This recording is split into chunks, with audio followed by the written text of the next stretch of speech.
Hey there. I'm going to come out from behind the camera. Don't look at me. It's a Sunday afternoon and I'm going to make some breadcrumbs. Hello, life with me, Gina Marie. We're going to put together the food processor or whatever you want to call it. And it makes my breadcrumbs perfect every time. Okay, what we're gonna do, I'm gonna take a sip. Take some bread, any kind of bread. I freeze bread. It could be old bread, it could be new bread. I just break it up in here. It doesn't matter what kind of bread. Sometimes it has sesame seeds, sometimes not. Whatever I have around, and this is kind of one of them recipes where you just kind of wing it. Comes out pretty much the same every time I do it though. So let me see, I'll do one more because I like to make extra, and you can freeze them in a tight, I actually freeze them in one of these things here, the breadcrumbs. Let's see what we got going here first. Let's see how many. Okay, get this going.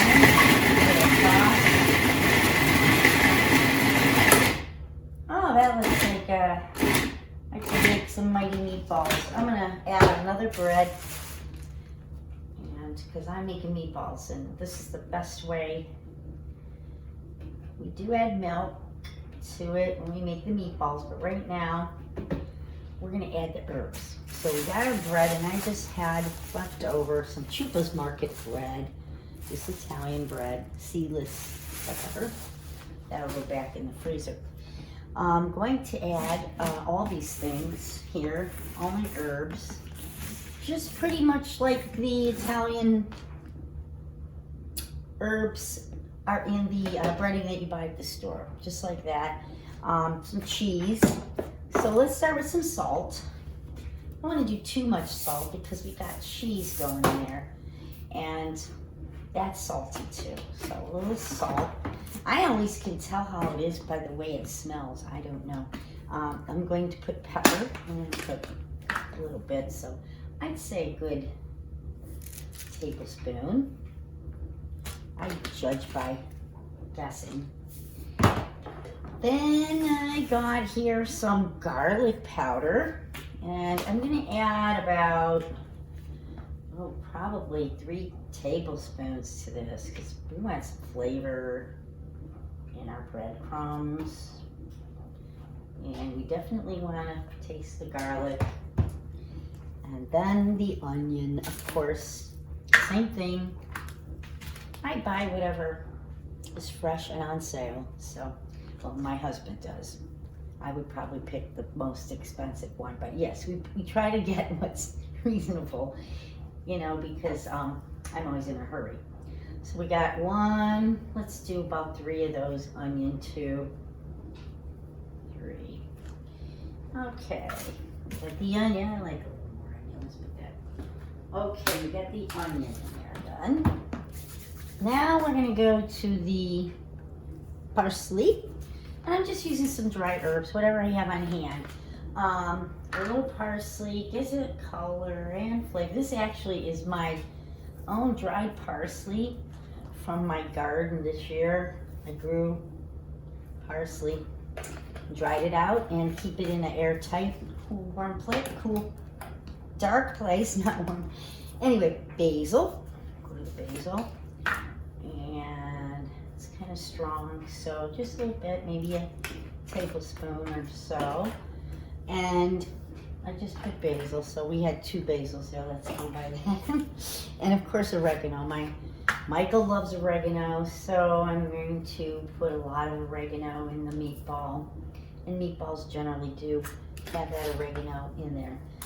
Then we're gonna get to the cheese, and again I put whatever I have in the fridge. Today I happen to have some of this Romano and pellets, like I'm trying to, they're good. So I'm gonna probably put about a quarter of a cup of that in there. Watch this thing explode when I turn it on. Then I really like, we go to Chupa's Market a lot here in Ohio, up on Snow Road there. Anyway, shredded Parmesan, that's gonna get another salty taste to the these are shredded, like, so we put some of that, about a quarter of a cup. And then we sure are gonna have a lot of breadcrumbs to freeze, which I love, because then I only have to make them one batch. I'm gonna pull out my ground meat mix, which I use the meatloaf mix, which is, well, this one happens to be beef, pork, and veal. Some of them are just beef and pork. We usually get the beef and pork, but sometimes they don't have it, so we get the beef, pork, and veal, and it's really great. This combination in there kind of swells up the meatball. It's really good. And we're gonna mix that up.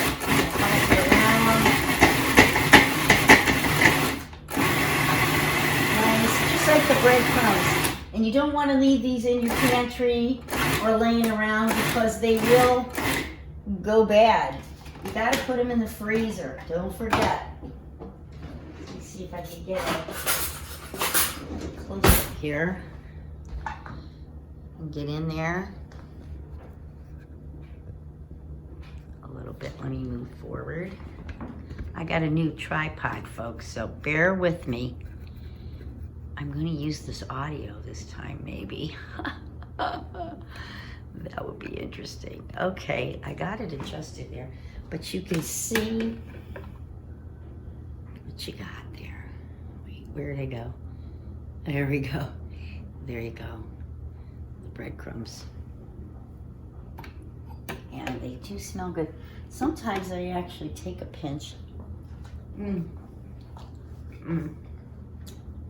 They're pretty good. You know, I might go back and add a little more garlic powder and onion powder to that. Let me see.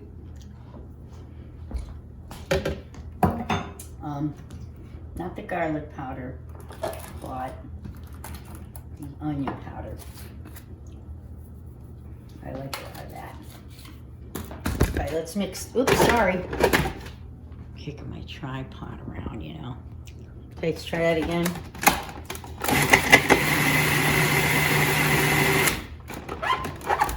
There you go. There they go, they're ready to go. And I have plenty to use for this batch of meatballs and freeze the rest. Pretty good, huh? Well, one thing, if your meat is frozen, do not microwave it to defrost it. Let it defrost room temperature. And my meat still is a little bit frozen. I like to work with everything room temperature for the meatballs. Egg, milk, meat, and there you go. We'll be back in a few minutes.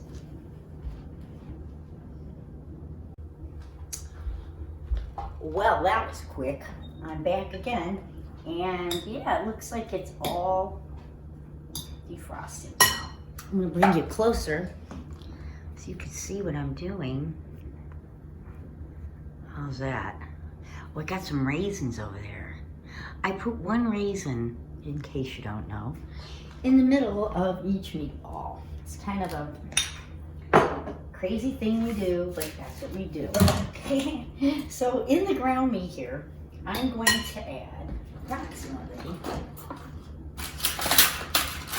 try to measure because somebody said to me they don't get measurements from me and they want to do it just like me. So I would say, I'm guessing a little more than a cup. Maybe 2 cups, because this is real fluffy breadcrumbs. They're not like the store-bought breadcrumbs. Yeah, I would think 2 cups because I have a lot going on there. It smells great. You really don't need to add much more to the meatball at this point as far as spices, because everything is right, the cheese, everything is right into the breadcrumbs. And then we add the egg, room temperature. shake it up a little first. And you know what I'm going to do with that egg? I'm going to add milk that I'm going to put in there with it, about 1/4 cup. And again, if it's too dry or too wet, you can add more breadcrumbs or more milk. And also, a little secret I do, and I forgot almost. And I better find it. Where are you? Geez, I hate when people do that on the videos I watch. Anyway, here we go. Tomato paste. Got that? Tomato paste, I like the centos here to poke the end. And I'm gonna give it, I call it 1 inch, see 1 inch, like 2 inches of the tube right there. And that gives it a richness and a flavor inside that nobody knows you're doing that. And then you're gonna add, I was gonna add the paste to this and mix it, but you could do either or. When you're on video, you kind of forget things sometimes. Now, I got everything. I don't need any more salt or pepper. Now, when you mix it, you know, people get in there with things. I use a big fork. You want to fork the mixture because you don't want to mash it down, the meat. When the meat gets mashed, it becomes like Spam, okay? So you want to keep it fluffy with the breadcrumbs that you made. See, but you gotta get them all together and it takes a while. So you gotta put a little bit of muscle in your arthritis, my friends, my good friends. And make sure you get down at the bottom and really, now at this point if I think I needed more milk or breadcrumbs I would add them, but I think we're looking pretty good right now. So the measurements are kind of like what you're working with. Sometimes you have more meat, sometimes you have less, so you can't really go by exact measurements with the breadcrumbs and the milk. So about 2 cups to a little over a pound of whatever meat you're using. It could be turkey, ground beef. This is a mixture, we said, of a pork veal beef mixture. And then the milk. Okay, you want to make sure everything is room temperature.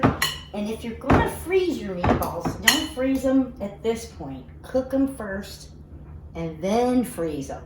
Okay, you can do that. That is a yes. But don't freeze this meat at this point. And I'm poking and making sure. Now I'm going to go get some gloves and I'll be back because I just did my nails. My 2 friends that work with Color Street, I have 2 of them, one up east and one here in Ohio, Kim and Ellen, and I buy from both of them. I love this color. It never comes off, but I just put it on and I don't want to get it gooey. So I'm going to get some gloves. I'll be right back. I'm back. I can't adjust my video with the gloves on. So that's what we'll do. Wait a minute. Let's go down a little and a little closer. How's that, people? Am I making you dizzy yet? Okay, got the room. I might drink some of this milk. It's room temperature. Still good for you, I guess. Okay, I'm back with my gloves, and I'm going to try to make these all the same size. So, and stuff a little raisin in the middle. And people ask, why do I put the raisin in the middle of the meatball? Well, it swells up when it cooks and it gives the sweetness to the meatball. And it's like a little surprise in your bite of meatball because I make big ones. So that's what we're gonna do. I'm gonna probably take one of these. I'm not measuring with it, but I'm gonna get 2 healthy, maybe 3 little scoops. And I'm gonna make like a rustic. I'm not mashing it too much. See where I'm at there? Is that showing up in the film? Yeah, I have to check because like I said, I'm new at this. Okay, and then I'm gonna stuff it right in the middle of the meatball and cover it up. There you go. 1. So let's try to make them all the same size. Now sometimes you could fry these in olive oil or cooking oil, whatever kind of oil you like. I like the olive oil. And when you do that, I like them kind of big. So we're gonna get them nice and crispy on the outside. And they're gonna remain soft in the middle and fluffy.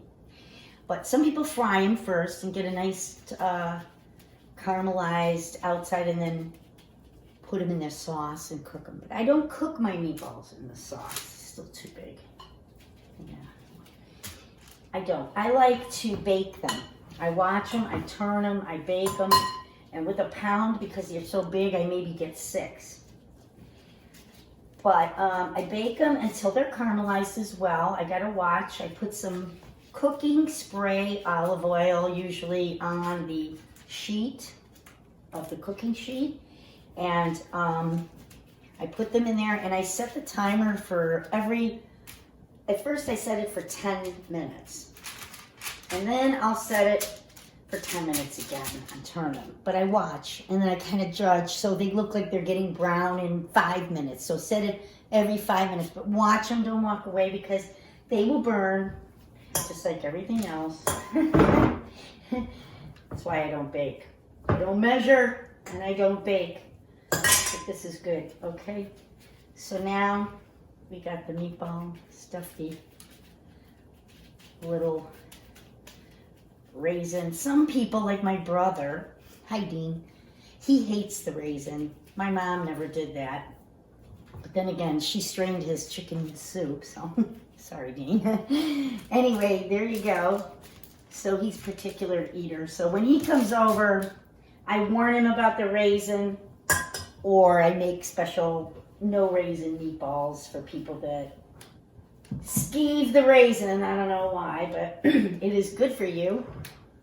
A raisin is good for you. And it's good to put a little fruit with your meat sometimes, they say. Like I put that citrus with that pork. Oh, you didn't get that video yet. I'm still working on it. That video's giving me a hard time because my pork roast turned into pulled pork. I'll tell you about it. It was still tasty, but I wasn't real happy with the outcome. There we go. We got a little small one here. So what I'm going to do is just steal a little bit of meat from some of the pudgy ones. And like I said, I got about, did I put my raisin in there? No. In there. And then I do not put the raisins I touched back in the box. I put some on the floor, but none on the back of the box. They go in the trash because I've been touching them with ground meat here. So there, we've got about the right size that I like. And if you look at my hand, I have little hands. It just fits perfect. Let me get my gloves off here and adjust my film.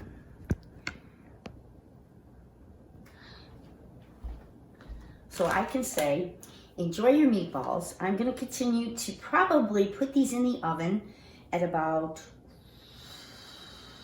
400 degrees, I think. Yeah, 400 degrees. And I'm going to watch them for 10 minutes. And I'm going to come back later and show you what my big meatballs look like, all caramelized. I've done a meatball video already. I told you to go watch it before. But this is kind of a quick new version. And you never get enough of Italian food, do you? See you in a little bit. I ended up having enough to make 2 bowls to put into the freezer.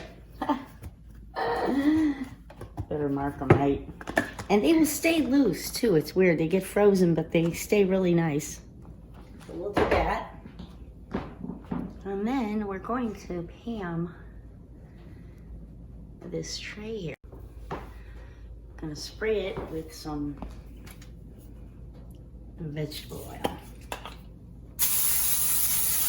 I shook it already. And I'm using a different pan this time. I usually use a cookie sheet. This one's a little higher. I'm hoping my meatballs brown good. When I get my meatballs,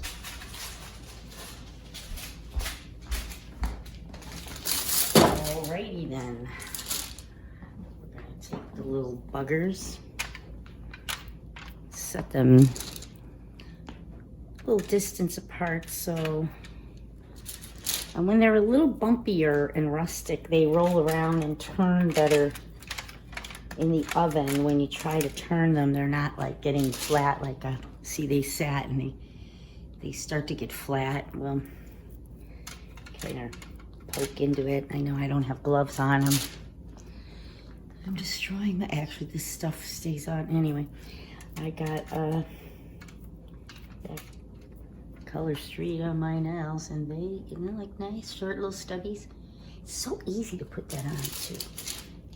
Great if you're a cooker. Best invention I ever heard of for nails. Anyway, back to the kitchen here. We got the oven at 400, and I'm gonna put them in there and I'll be back. Uh-oh, the timer's going off. I've been frying some sausage that my father-in-law made, 96 years old, John. And thank you, Dad. He gives us this homemade Italian hot sausage every year. We're gonna check that. But first I'm gonna turn the camera so you can see what I'm doing in the oven.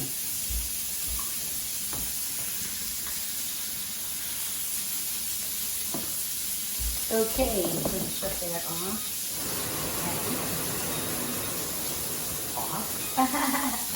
We're gonna check our meatballs.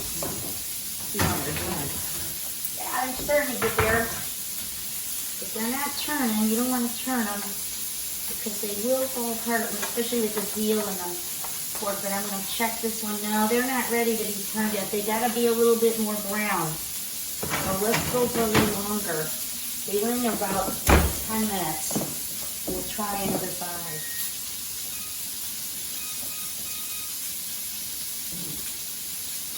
There we go. In the meantime, I'll keep making the sausage. You like it a little bit crispy on the outside. Again. Okay, let's see if we can turn these babies.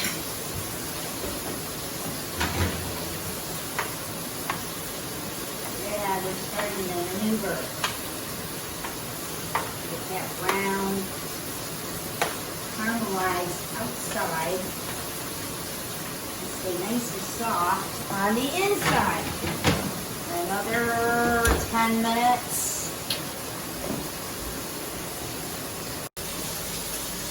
Well, they've been in there about 20 minutes, and we're still frying our sausages. We're almost done. So,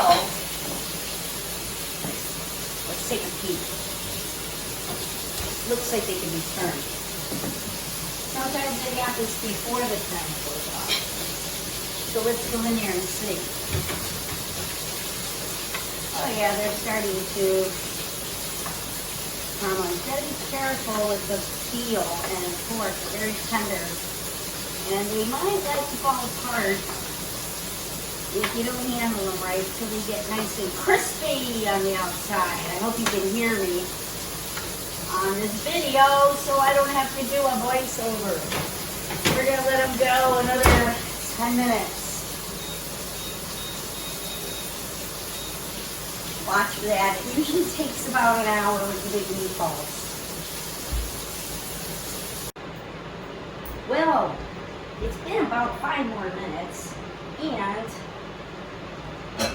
I finished the sausage for 2 for tonight. Thanks, Dad. I'm gonna put that over here, keep it warm. I'm gonna check out what's going on in here. Oh yeah, they're going. Let's swing them around again. Put them on the light side. They're starting to caramelize.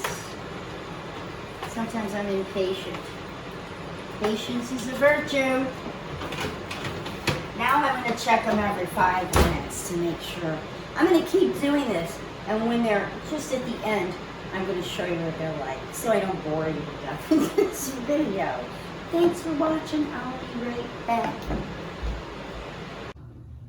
I wanted to get you close up in there, but you can see how they're starting to caramelize and get real brown. They're actually almost done. I'm going to put them back in for another few minutes. They're starting to roll around. They're bouncing.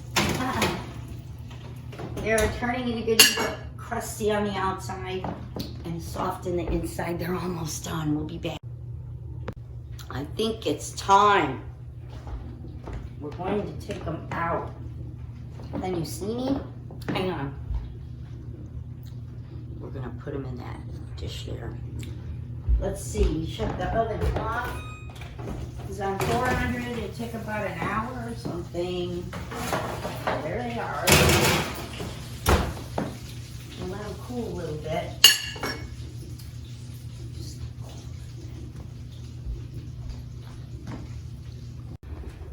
Cooling, cooling, cooling. They're nice and crispy on the outside. All the way around, hopefully. Some days I get them crispier than others, but these are pretty good. And because they're so tender in the middle, we're not gonna soak them in any spaghetti sauce at all. We're going to wait till we actually have our sauce boiling and ready to serve our pasta. And the last half hour, that right before we serve the pasta, we're gonna throw these meatballs in the sauce and let them get warm in the sauce for a half hour. This way you don't change the flavor of your sauce and the meatballs don't fall apart. And be careful when you're stirring them in there, because if you use the different meat mixtures, they're more tender than just beef, so they will fall apart. So these are pretty good. They're solid, they bounce, they're good. We're gonna have a great meal with the sausage tonight. Thank you for joining me today while I made my breadcrumbs for my meatballs, and I made some meatballs. So I hope you liked the video. It's raining out today, so my dinner is almost complete. I need to boil some water and macaroni, and I have some sauce that was frozen. We got Dad's sausage and the meatballs with the hidden raisin that we're gonna put some sauce, hot sauce on, and that's it. www.lifewithme, Look for up and coming recipes on there. Thank you for watching, and subscribe, click and like, and all that good stuff. Have a good day and strive to be happy. Michael eating my meatball. How is it? It's extraordinarily good. It has the veal blended in with the meatloaf mix, and it has a great flavor. Outstanding. They're always good, but today they're outstanding. Thank you, Michael. I love you. Bon appetit. Did you see that?